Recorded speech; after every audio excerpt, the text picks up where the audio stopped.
विजयाचा एकूण माग पुढच्या कैक लॅटिनसाठी प्रेरणा द्यायला ठरतो आणि म्हणून औरंगजेब सांगतोय, फतेह खान बस मैं एक फतेह देतो, बस एक फतेह. आणि फतेह खानाला रामसेतला वेळ टाकून बसला. 3 वर्ष झाली, 3 वर्ष झाली, 4 वर्ष झाली, रामसेत अजिंक्यच राहिला. फतेह खानला काही समजला क्या किया जाय. शेवटी त्या फतेह खानने सगळ्या सरदारांची बैठक बोलवली. क्या किया जाय. आता अशी एखादी बैठक बसली, एखाद्या त्याच्यामध्ये तिरकळ असतं, ते तिसरंच काहीतरी काढतं.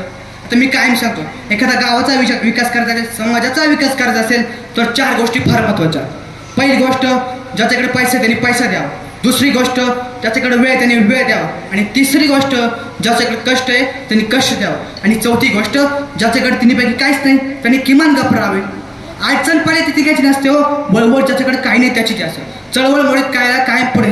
आणि असं ते हे तिरकं या फतेह खानने विचारलं, क्या किया जाए. नेमकं एक तिरकं उठलं.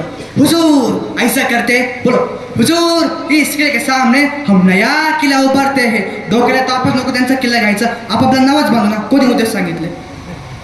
आता त्याने सांगितलं चेष्ट. या फतेह खानने सिरियस घेतलं. सही बात बोला तू, सही बात बोला तू, ऐसा ही करेंगे. पण फतेह खानच्या डोक्यात चक्र वेगळं. हे लढायला पुढे येईना, तोप मार केला तर तळतून किल्ल्यावर होईना. मग काय करावं लागेल. किल्ला जिंकायचा असेल तर किल्ल्याच्या उंची आहेत का, किल्ला समोर बांधावा लागेल, त्याच्यावर तोफा ठेवायच्या आणि तिथून त्या किल्ल्यावर डांगायचा, मगच किल्ला काढायचा. कौतुक करावं लागेल त्या फतेह खानचं. 6 महिने त्या रामसेतच्या परिसरात तो झाडं तोडत होता आणि त्या झाडापासून एक लाकडी दमदमा तयार करत होता. त्याच्यावर 50 तोफा ठेवता येतील आणि 500 मोहरी सैन्य आरामात उभं राहू शकेल.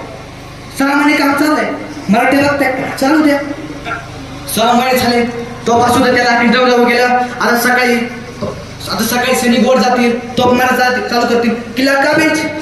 बरोबर त्याच रात्री फतेह खान निवांत झोपला आणि बरोबर त्याच रात्री 100 मराठी अलगट होऊन खाली आले. सरळ फतेह खानचा छान घुसले. सपासप कथक चालू झाली. आकड शिंग चिंकन याचा करोडोला. फतेह खान थोडं जागा झाला. क्या हुआ चापा हुजूर, कहाँ थे मराठी हुजूर, कहाँ गए. निकल गए हुजूर. संतापला फतेह खान. सीधा हमारे डेरे में छापा. अब वो हमारी हंसी उड़ा के गए हैं, कल सुबह हो रोएंगे. दुसऱ्या दिवशी शाही हत्तींच्या अंबरात फतेह खान बसला. 500 मोठी सैन्य त्या लाकडी दमदमावर गेलं. दारुगोळा ठासून भरला, वादबार काढले. आता फतेह खानची इशारा झाली की तोफ मार चालू, किल्ला काढायच. आणि फतेह खानची इशारा झाली.